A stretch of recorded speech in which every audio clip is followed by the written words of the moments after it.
David was the Dean of the Heller School for Social Policy at Brandeis from 2017 to 2022. He's now a professor at the Heller School as well as the Department of Economics. And he's also a visiting professor of public policy at Harvard's Kennedy School of Government. Am I right so far? Still doing all right? All right so far, yeah. Excellent. And you were appointed as President Obama's, you were appointed by him to be the administrator of the Wage and Hour Division of the Department of Labor, and then you were nominated again by President Biden. Right. Excellent. Second time didn't go as well.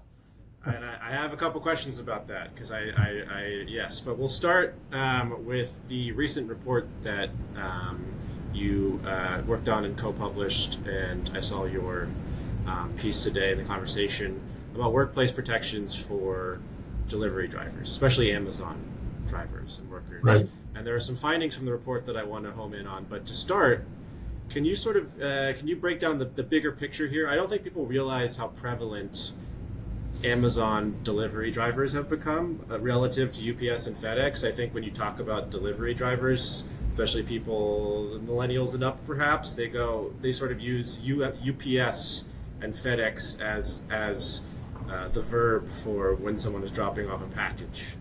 Right. It was UPS'd. But that's not really the case anymore. Can you break that down a little bit and how that dynamic has evolved over time? Yeah, no, I think you're right. I think we had for decades this idea of the UPS driver as the person who would show up either at your business or your home delivering parcels, packages, and if it wasn't them, it was the postal service. We were used to thinking of packages being delivered by UPS or maybe by the postal service, and that was true. Up until really just a decade ago. And that's when Amazon really became ascendant for not just obviously long ago, just being the place you bought books, but we could buy almost anything from Amazon. And also as Amazon really focused in on this idea of very quick delivery, by the next day, their role as the deliverer of choice really began to dominate our lives. I mean, 83% of U.S. households at this point receive a delivery from Amazon. And that's about 1 million packages a day, and the 9 billion individual items a year. So it's a huge amount moving through them. I think the reason we haven't perceived it is that what Amazon did very, very aggressively during this period was move from relying on UPS and FedEx as the device that would get their online orders to our homes, and instead brought all that work in. And by bringing all that work in, they have really transformed the whole package delivery business, and in particular what Danny Schneider, Julie Sue, and Kevin Brewy and I focus on in our piece is how that has changed the whole environment for work for the people who do delivery. Yeah, it's interesting. I think there was a groundswell against, and there have been moments in the last couple decades where folks have pushed back against Amazon. They've canceled their Prime memberships for all sorts of reasons. Especially, I would say, the workplace conditions in the Amazon factories, which remains an enormous issue. I don't want to deny it at all.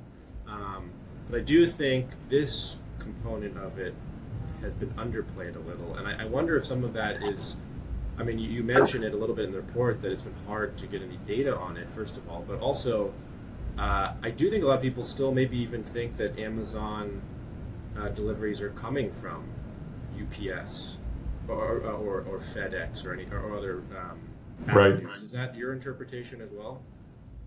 I think so. Or I think even more basic, people just don't really realize where it comes from.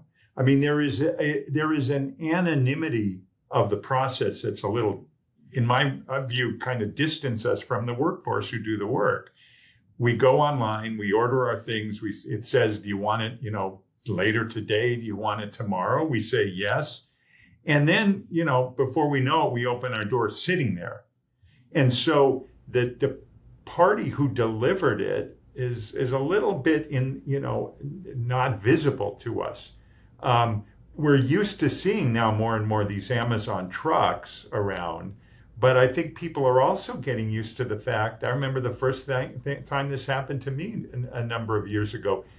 A strange car just drives up to your house. You don't recognize it. Someone gets out with an Amazon package. That's a Flex driver. So whether it is the Amazon, what is called the DSP system, which is a franchise system or essentially a franchise system that delivers it, or the individual person operating as an independent contractor, and we can talk about both forms, it's invisible. And so I think people don't think a lot about how did that get here, and so we've heard, as you say, a lot about the conditions in distribution centers that connect our online orders to someone who delivers it. But I think, and this is partly by design, I think Amazon has, kind of what they advertise is you're on Amazon and the brand says we're going to get you the stuff you want quickly at a price you're willing to pay. And I think that that's an issue. I think what gets lost is the brand hides the process of actually that last mile getting us to the door. And that's why I think people don't realize that an Amazon person delivering the goods is a very different worker than the historic, the person in the brown uniform from UPS who used to deliver our packages. Yeah, so you mentioned Amazon Flex, and what was the other one? Amazon, is it DS? It's called DSP, direct service providers, who are the trucks I think people associate with Amazon. So are the Flex drivers are clearly independent contractors? Is DSP also a collection of independent contractors, or do they, what is their sort of status? It's right. So DSPs are subcontracted companies, pretty small companies usually in geographic markets that do work solely for Amazon. So their business model is delivering Amazon products, but they do it as an entity. So a DSP is going to be hiring lots of workers who are not employees of Amazon. They are employees of whatever that subcontractor is to Amazon. Now, what has happened in a lot of those cases, just to give you a sense of, well, who cares, what's the who cares about that? What we focus on in our report is whether we're looking at a Flex driver who is entirely an individual who is being paid as an independent contractor and is being paid to deliver a bundle of items however they want to drive around in their car to do so, as long as they hit the time requirements and the requirements Amazon places on Flex drivers. So Amazon has no direct employment relationship with them. In the DSP case, it's a little more complicated than that. As subcontractors, the subcontractor depends entirely on Amazon's business, which gives Amazon enormous leverage. I mean, first of all, those DSPs operate entirely under the Amazon system, standards, delivery times, windows, where the stuff gets picked up. All that is managed by Amazon and their enormous information systems. But it also means in those cases where some DSP have been organized, and this has been a big effort by the Teamsters in particular, to be represented, Amazon has cut those DSP operations off, saying you are no longer our provider. And they usually dress it up by saying, oh, you haven't been meeting our standards, you've done something that is against the contract we have with you. But it's had the direct chilling effect of whenever a union has been successfully organized, it can be very easily undermined by Amazon saying, okay, you're out of business now. We don't want to do business with you anymore. Yeah, it's funny. So I have some direct experience working as a subcontractor. I worked at Condé Nast, and Okay. big company, um, and I worked for a magazine. I was full time. I was listed as a writer for that magazine, but for the first year that I worked there, I was actually a subcontractor for another place where I had crappier health insurance. They were very careful about how I marked my overtime. Whereas if I had been full time for the magazine directly, there would have been less, I think, pushback. Right. And there was a story I wrote later when I worked in the Bay Area, and I covered sports and some labor issues where I think it was the Giants, San Francisco Giants, they got in a labor dispute with their concessions workers, Right. who were also subcontracted. And when these bad headlines started coming out about the concessions workers potentially going on strike, the Giants suddenly said, "Well, we have nothing to do with that. That's Right. a subcontractor."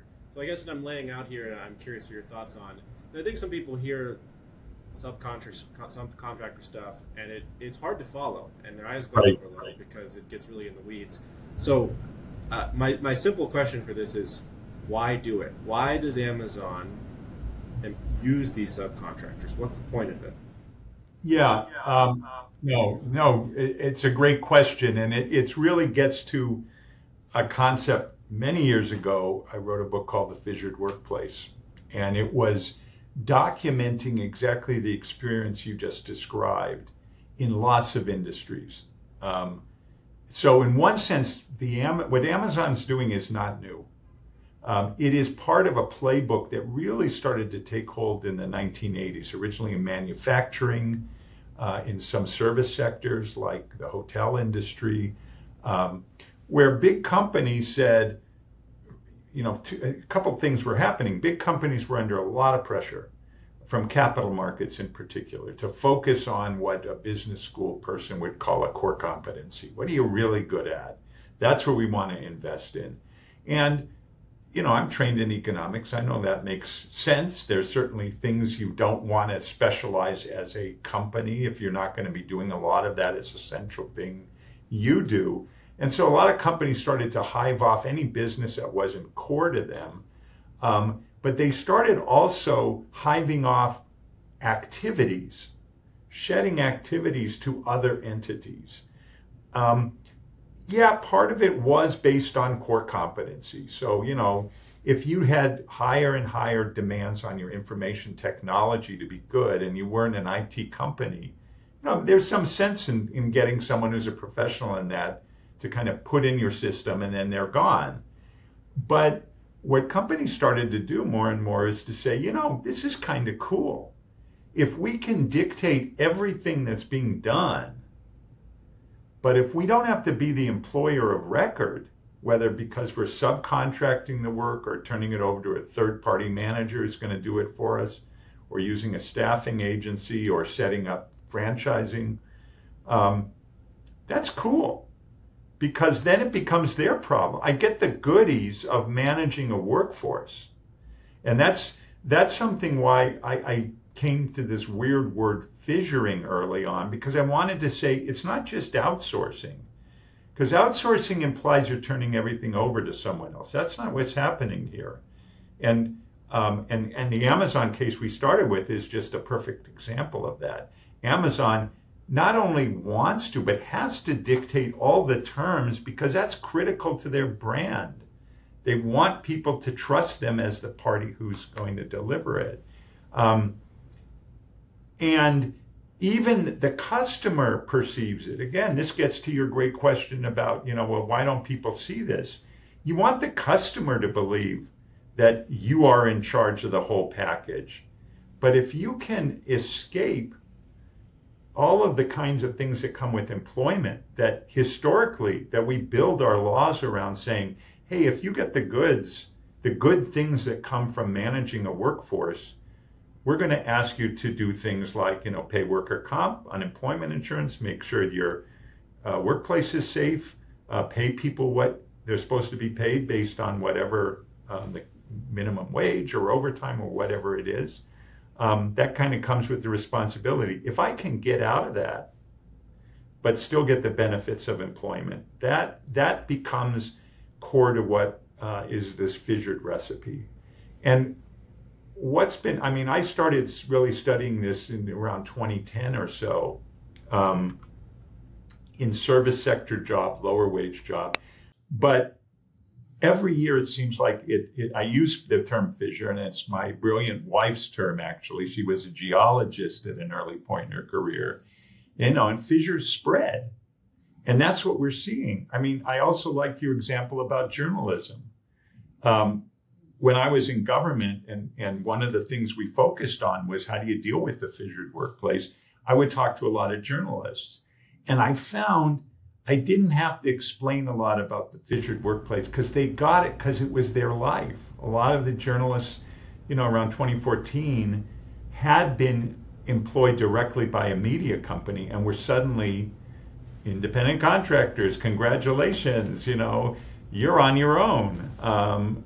And so they got it. And I think what we have seen over time is not only the spreading to other industries, but it's also spreading in a way to higher skilled jobs. It's not just about janitors and security guards, which was sort of the classic early fissured case. It can now be about professions, and it can be and now we have it in expanding through platform systems of whether it's delivery or driving or rideshare, all those things. In my view, are just newer forms of this same formula of fissuring. One other industry that I think of a lot with this is tech. And since this is a tech newsletter too, I figured I'd ask a question or two about that. Yeah. There was another piece I did when I worked in the Bay Area after Roe vs. Wade was overturned. And I was struck by how a lot of the big tech companies all came out and said, we're going to protect the reproductive rights of our employees. And I found that to be so disingenuous because a couple of those companies, and I'm forgetting which ones off the top of my head, but multiple of the really big ones, like I think Google is, Alphabet is one of them for sure. It's almost like half of their workforce is independent contractors now. Right. And so I ended up reaching out with some of my colleagues at the time to dozens of these companies with a very simple question, which was, hey, you have put out these statements, you've shown in concrete detail how your employees, your direct, full-time employees, will have the reproductive rights protected. What about your contractors? Many of whom are in states like Texas, where there are no reproductive rights at this point. Right. And I got almost zero responses. Right. Almost none. And so that's just one example, but I am curious what insights you might have around the tech industry and how it too is really being taken over by contracted work. Right. No, I entirely agree with you. And the 50% mark is not just Google, Alphabet. A lot of the major companies that we know are doing similar things and with similar percentages of their workforce. I mean, I first heard about the trend you're talking about 8 years ago, and I was giving a talk about the fissured workplace at a law school. And afterwards, one of the newer professors took me aside and said, my wife is working remotely. She works in Silicon Valley as a contractor, and half of the workers there. And I was astounded. Again, we don't perceive that. In the tech industry, I think there is a secondary, very concerning aspect of those contract workers, which is, it's indicative that it's not just one company doing this. This is a way of doing business that the tech companies, in a sense, can all buy into. And so you have a class of workers that are doing the kind of work that's absolutely essential for tech in terms of programming and related activities, but isn't necessarily proprietary. So in any fissured structure, you have to ask the question, well, where does the boundary get set? Who do they want inside the tent, and who are they going to say, oh, you don't get all these lovely benefits? And the answer is, in the tech world, very often it's about proprietary knowledge. So if someone's doing work on something I want, it's going to be key to a new product launch, I don't want them possibly off outside. But on the other hand, if I've got a lot of other kind of work that has to be done, essentially what you have is this common agreement among tech companies. We're going to have all these contractors doing that. None of us, and I think Josh Idelson at Bloomberg had done some nice reporting on this as well at the time. There was sort of this 3-year agreement that everyone operated under. Like you could be a contract operator for about 3 years with any company, and then you had to hit the road. And what you're doing is keeping basically a workforce very mobile, and reduces the leverage of that group. Again, for a group of people who you're not so concerned that they're going to walk away with something you need to bring, a new app to fruition, a new product to fruition, but you need for your product process. I mean, and this was partly a story in a world where AI had not become such a dominant force in coding. And I think it's still true. I think maybe, and I'm not an expert on the tech industry. I suspect we're probably overestimating, at least at the moment, how many jobs AI is directly getting rid of. But I will tell you, a lot of jobs were contracted out with the same motivation, which is getting the work done at the least possible price. Just one other anecdote that to me was very evocative.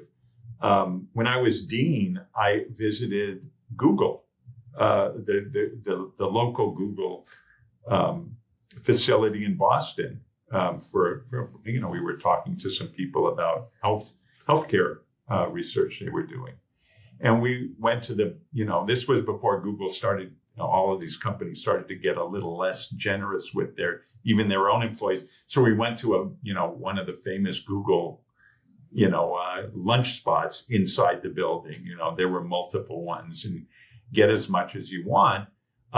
However, I don't know if I spotted it or someone who we were with told me there were cards that contractors wore that they didn't get all the free food that the other Google workers got. There were limits. There was sort of a clear boundary set between you're not a real employee. Don't forget that. And that is true in many different kinds of workplace arrangements as well, where you sometimes have employees working side by side with contract workers or fissured workers of some sort. Right. So this ties in a little bit too you talked to the LA Times about this, or gave a quote to them a few months ago, which is just the really fragile state of the NLRB and the National Labor Relations Act. I guess how enforceable is that act at all at this point under Trump 2.0?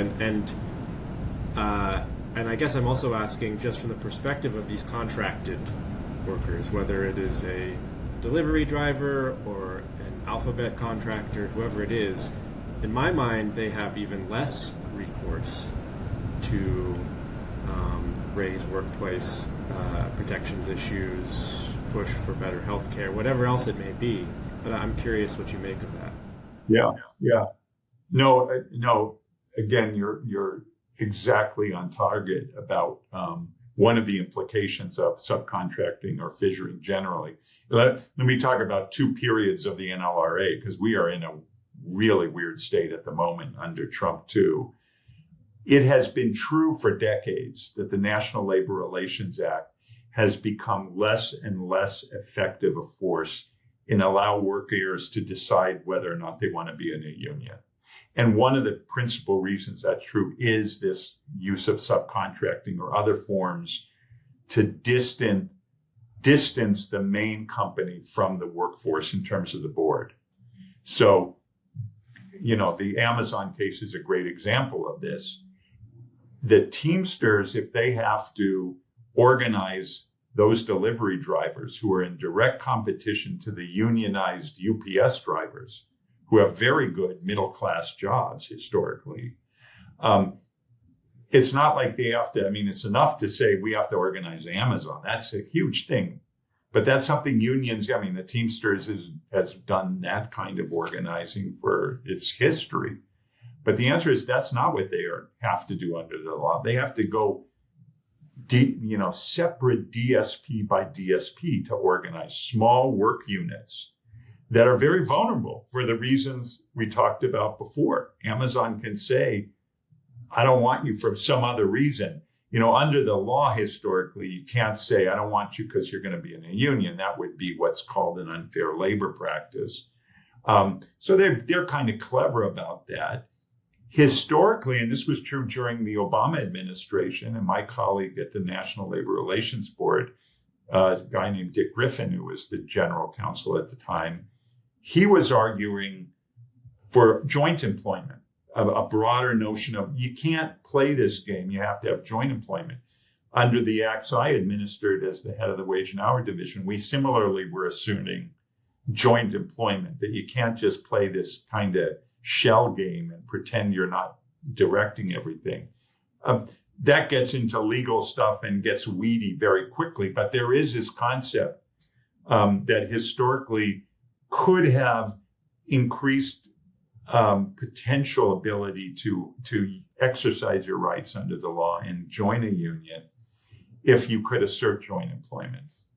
But that was a very challenging thing and was resisted by businesses strenuously.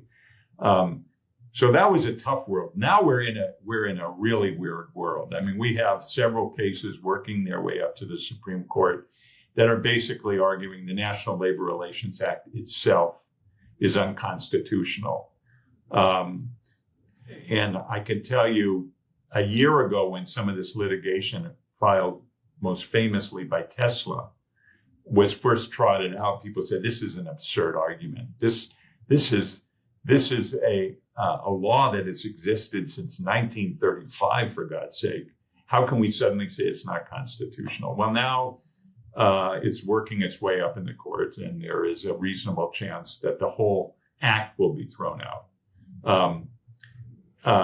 Separate from that, the whole way the National Labor Relations Act works, and again, I don't want to get too weedy here, but there is a board created by the act that adjudicates big cases. The Trump administration has left 3 of the 5 positions empty at the moment, which essentially means the board can't do anything. And the general counsel of the board, which is the party that brings things forward, there was a brilliant general counsel named Jennifer Abruzzo in the Biden administration, very active, and really making sure the law did what it said. The current general counsel has said, well, we're being challenged in court as unconstitutional and we don't have enough board members, so I'm just not going to bring cases. So you have union organizing efforts that require the board to intervene just to run an election that are stymied. More in the news these days, you have the Starbucks union that has been trying to negotiate a contract, and Starbucks has suddenly seems to have walked away from the bargaining table. Well, under the act, that's an unfair labor practice, but that requires a general counsel to bring that action forward. So I guess what I'd say, sorry for the long-winded answer, but as bad as things were under the old sort of structure and as contested as it was with fissuring and its implications on organizing, we are in a world where there's essentially the act is dead in the water. But just one other note, and if you want to talk further about this, be happy to.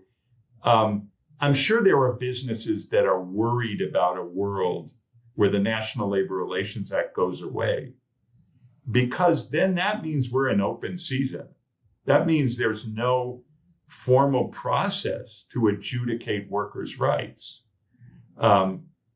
The act itself was built in it was passed in 1935 because we had waves of strikes around this country, precisely because there were workers who were unhappy with their conditions. and there was no specific process to channel that into union organizing and ultimately collective bargaining. We could be back in that world if the whole edifice of labor relations falls apart, as it really could in the next year or so. That's a really interesting point that I hadn't considered. I mean, that goes back even further into the late 1800s, early 1900s, with a lot of strikes that sort of crippled the American economy for That's right. days and weeks on end. I wanted to end with a question that's sort of related to the politics around all of this, and it's a little open-ended, so bear with me. But I really was curious for your thoughts, because you've worked for an administration. Your nomination second time around didn't make it through because every Republican voted against your nomination, and 3 Democrats voted against your nomination. Right. And at the time, and I'm reading off, there was an American Prospect article by Robert Kuttner after your nomination was voted down, and he sort of got into the nitty-gritty of why it might have happened, and he went through the timeline of it was probably Kristen Sinema first, and then that gave Mark Kelly to feel like he had the permission structure to do it, and Manchin is Manchin, and da-da-da. But he made some great points, and he also brought up that Chuck Schumer, he said it's hard to believe that he didn't alert the Democratic Senate leader. They're referring to Mark Kelly before he voted no. Right. And I can't help but see some parallels to what's going on right now. There were 8 or 9 Democrats who just voted to reopen the government on a vote that Chuck Schumer said, I'm voting no. Right. Nobody really believes him, but that's the line he's going with.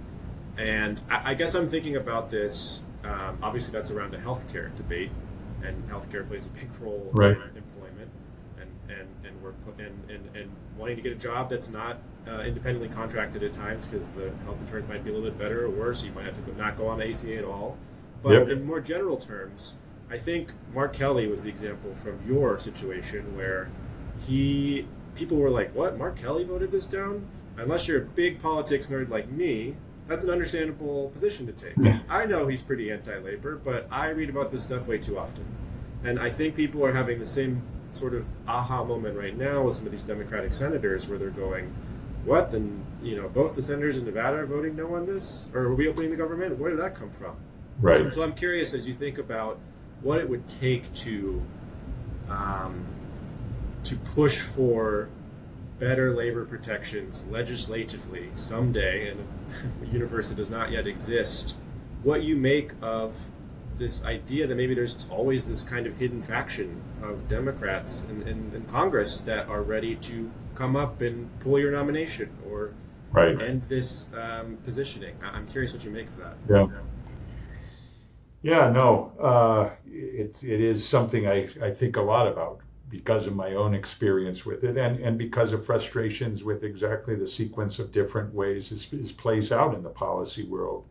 As you were asking the question, I immediately thought of this old labor song, "Which side are you on?" And I think that's the question often that comes down to it. I mean, I will tell you, the explicit objection to my nomination, let me just start with that and bring it to the other examples you're talking about, was that I was too aggressive in enforcing the law when I worked for President Obama. I mean, Mark Kelly said just that.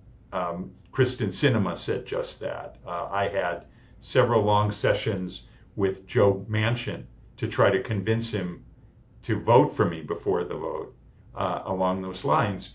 And my principal adversaries, there were a number in the business community, but it was particularly Uber, Lyft, and the Franchise Association.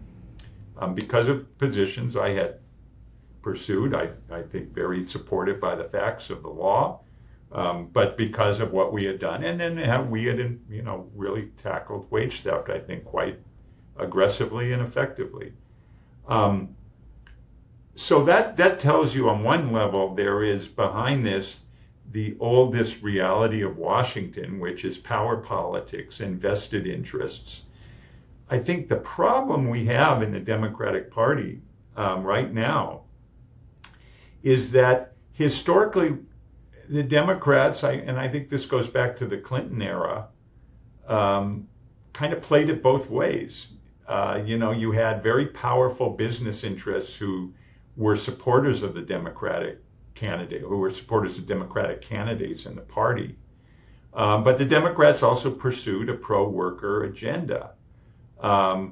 With things like NAFTA, this idea that you can have it both ways, I think, started to fester. I don't think we saw it explode until Donald Trump was elected the first time in 2016. But there is this internal tension between keeping enough people happy to run modern campaigns with all the money it requires and being true to an agenda that, look, workplace policy is about balancing what is inherently an unequal playing field. The labor market is not like every market. The labor market is inherently, and at the moment I'm quoting the Supreme Court of the 1930s, is on an uneven playing field. And that's why we have labor protections.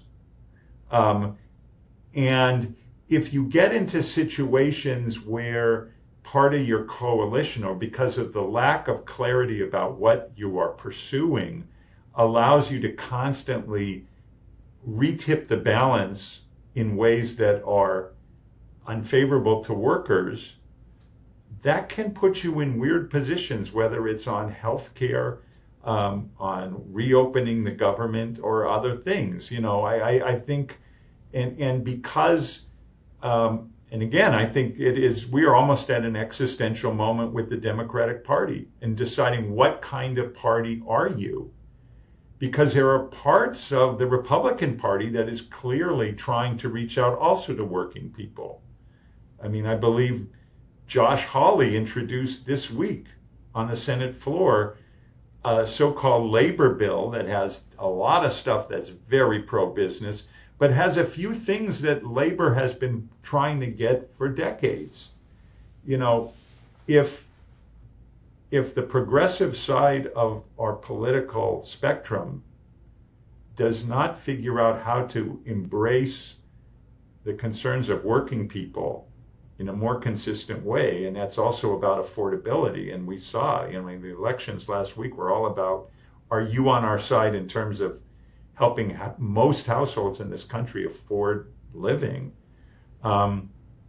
You're in a very precarious place. And I think you've given a number of examples, and you've cited people who have tried to play it both ways. I think the public is being more and more clear about that they're not willing to live with that, and Chuck Schumer's, future tenure, I think, is the best example of that. And whether you can sort of say, yeah, I really like working people, but I also like Wall Street an awful lot, or tech now, and will do their bidding. Yeah, I think that's right. And I'm really curious to see how the next year going into the midterms goes and how labor factors into that, and how the sort of issues that you're raising factor into that, because I think it's going to play a big role. And to your point, there are Republicans right now who it's limited, and I to your point, there's a lot of pro-business fluff getting thrown into the things they're proposing, but they are signaling towards something. And so I do wonder if you're going to see more Democrats not just signal, but actually make attempts to make real olive branch efforts back to labor again. Right. And I think the report, like you put out, is a great example of something that we'll see if any smart Congress people decide to cite in the future here. So, David, I really want to thank you for your time. This was a great conversation, and we'll make sure I link to the piece you had up about your findings, and we'll get this article out soon too. That's great. Well, I really enjoyed being on Hard Reset and meeting you and spending time. Likewise, thank you again for your time. Ciao.